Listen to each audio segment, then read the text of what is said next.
ایسے نبی جنہیں اللہ نے بے مثال طاقت اور قوت سے نوازا تھا، تنہا ہتھیاروں سے لیس ہزاروں سپاہیوں کو دھول چٹانے والے ایک دلیر اور بے خوف نبی، جنہوں نے روم کے ظالم بادشاہ کے خلاف بغاوت کی۔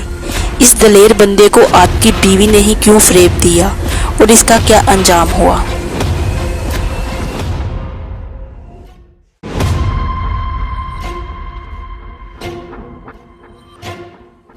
قدیم زمانے میں فلسطین کے علاقے میں ایک شہر آباد تھا جس کا نام اموزیہ تھا۔ اموزیہ اس وقت یونان کی وسیع سلطنت کا حصہ تھا اور یہاں کے لوگ پتھروں کی بڑی بڑی عمارتیں بنا کر بڑی شان سے رہتے تھے۔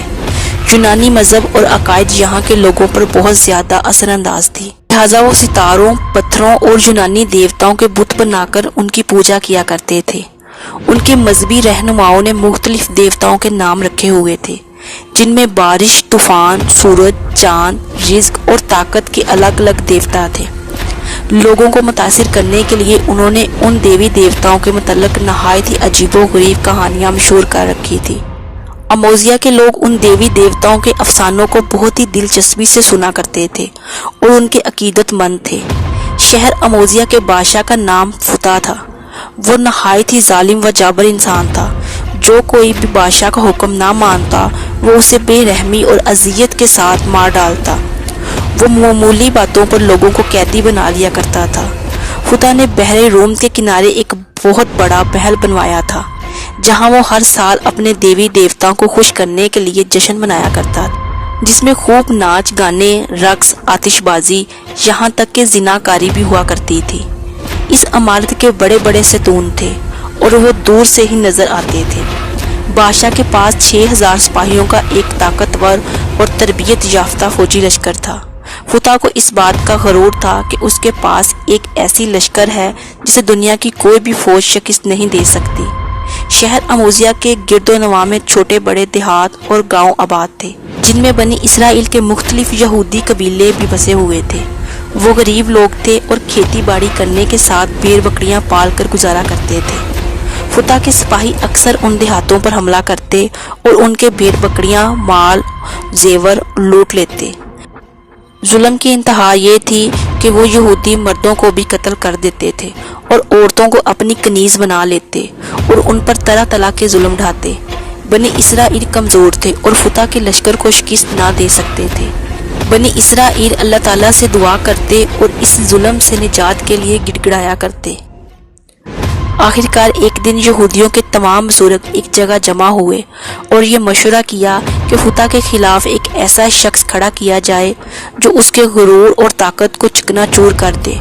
کچھ لوگوں نے ایک قافلے سے یہ سن رکھا تھا کہ قریب کے علاقے میں ایک بہت ہی طاقتور شخص رہتا ہے جو بہت ہی عبادت گزار ہے اور اکثر روزے رکھتا ہے، لیکن نہایت ہی مضبوط اور طاقتور قوت کا مالک ہے، جس نے ایک دفعہ اپنے ہاتھوں سے بغیر کسی خنجر یا تلوار کے ایک خونخوار شیر کو بھی مار ڈالا ہے۔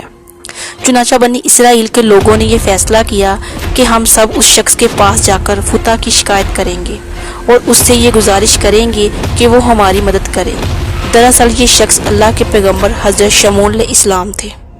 کچھ علماء انہیں نیک ولی قرار دیتے ہیں، البتہ تورات اور انجیل میں شمعون علیہ السلام کو نبی قرار دیا گیا ہے جنہیں اللہ نے غیر معمولی طاقت سے نوازا تھا، اور ان کی یہ بے مثال طاقت ہی ان کا معجزہ تھا۔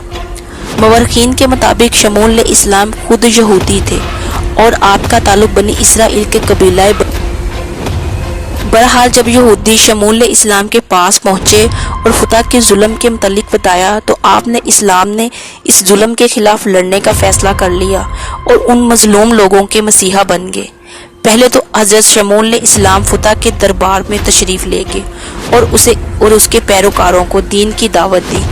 آپ علیہ السلام نے اسے ظلم و جبر اور شرک و بت پرستی سے توبہ کرنے کو کہا اور اسے عذاب الہی سے ڈرایا، لیکن اہل اموزیہ اور بادشاہ فتا نے شمعون علیہ السلام کی دعوت کو سرے سے انکار کر دیا اور بادشاہ آپ کی جان کا دشمن بن بیٹھا۔ لہذا شمعون علیہ السلام نے بادشاہ فتا اور اس کے لشکر سے لڑنے کا فیصلہ کیا۔ حضرت شمعون اکیلے ہی فتا کی فوج سے ٹکرا گئے اور تنہا اس کے سینکڑوں بلکہ ہزاروں فوجیوں کو مار ڈالا۔ جب فتح کو اس کی خبر ہوئی تو وہ گھبرا گیا اور حیران رہ گیا کہ کوئی انسان اس قدر طاقتور کیسے ہو سکتا ہے جو ایک ایسی فوج کو شکست دے جنہیں کوئی آج تک شکست نہ دے پایا ہو۔ فتح نے اپنے سپاہیوں کو حکم دیا کہ شمعون کو ایک لوہے کے جال میں پھنسا دے۔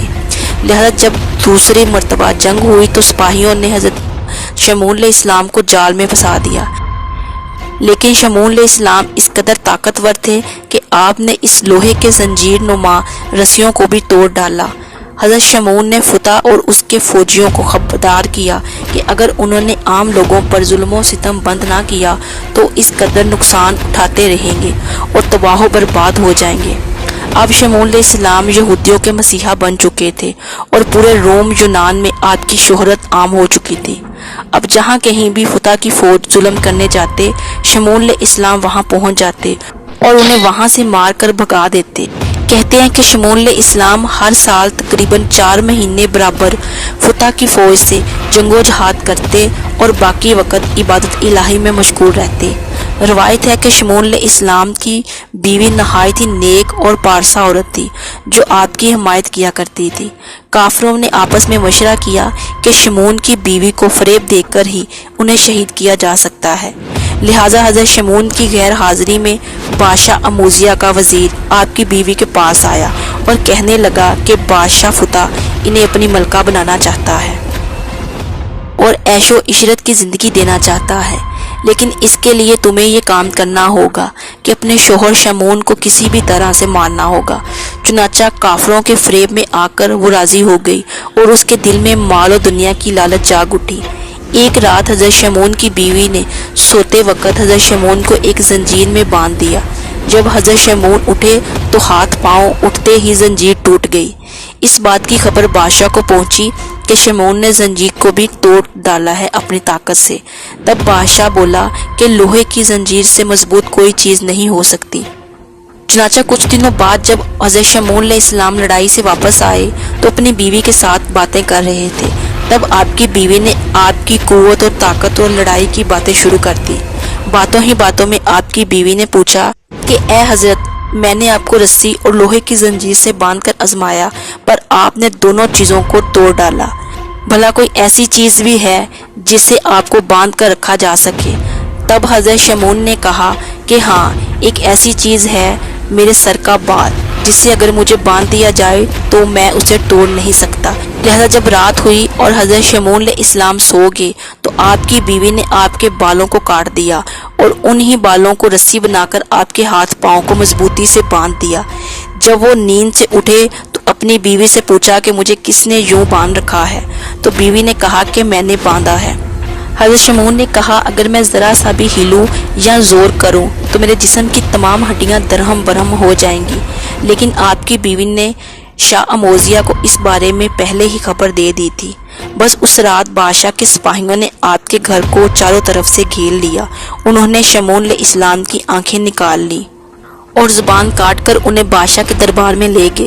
جب انہیں فتح کے دربار میں لایا گیا تو اموزیہ کے لوگ یہ منظر دیکھ رہے تھے اور وہاں شدید ہنگامہ مچا ہو گیا۔ کوئی شخص کہتا کہ اس نے میرے باپ کو مارا ہے، کوئی شخص کہتا کہ یہ میرے بھائی کا قاتل ہے۔ ہر شخص جو وہاں موجود تھا کوئی نہ کوئی دعویٰ کرتا رہا اور سب حضرت شمعون علیہ السلام کے دشمن تھے۔ بادشاہ کے حکم سے شمعون علیہ السلام کے ہاتھ پاؤں توڑ دیے گئے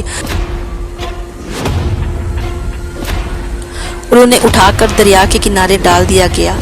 اموزیہ کے لوگ اور بادشاہ فتح اب محل میں جشن منا رہے تھے کہ شمعون علیہ السلام سے ہمیشہ ہمیشہ کے لیے نجات پا گئے، اب ہمارا کوئی دشمن نہیں۔ لیکن ادھر حضرت جبرائیل علیہ السلام نے اللہ کے حکم سے حضرت شمعون علیہ السلام کو ہوا پر اٹھا لیا۔ آپ کے ہاتھ پاؤں، آنکھ اور جسم کے مختلف اعضاء ٹھیک ہونے لگے۔ حضرت جبرائیل علیہ السلام نے فرمایا اے شمعون، اٹھ کھڑے ہو خدا کے حکم سے، اور اللہ نے تمہیں بہت قوت اور طاقت دی ہے، بس اس کے مکان کا ستون پکڑ کر تمام حصار اور مکانوں کو کھود کر دریا میں ڈال دو۔ جب حضرت شمعون علیہ السلام خدا کا نام لے کر اٹھے اور اس بادشاہ کے محل مکان کا ستون پکڑ کر اس ستون کو زمین سے اکھاڑ دیا، بادشاہ اموزیہ کے محل میں ایک طوفان کھڑا ہو گیا اور زلزلہ جیسی حالت پیدا ہو گئی۔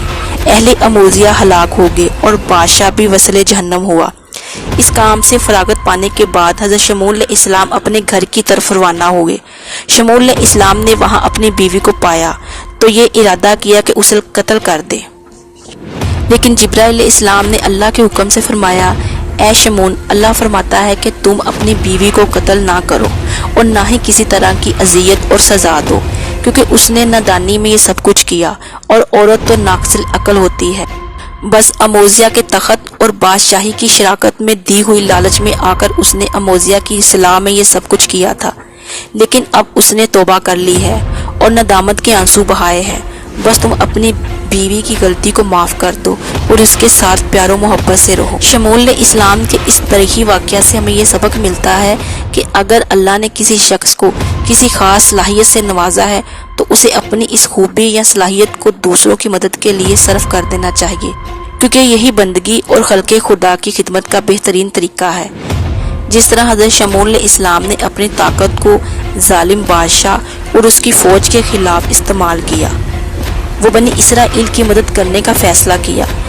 نیز اس واقعہ سے ہمیں یہ بھی سبق ملتا ہے کہ اگر کسی نے ہمیں اپنی اعزاز سے تکلیف دی ہو تو ہمیں اسے معاف کر دینا چاہیے، کیونکہ اللہ تعالیٰ کو معاف کر دینے والا بندہ بہت پسند ہے۔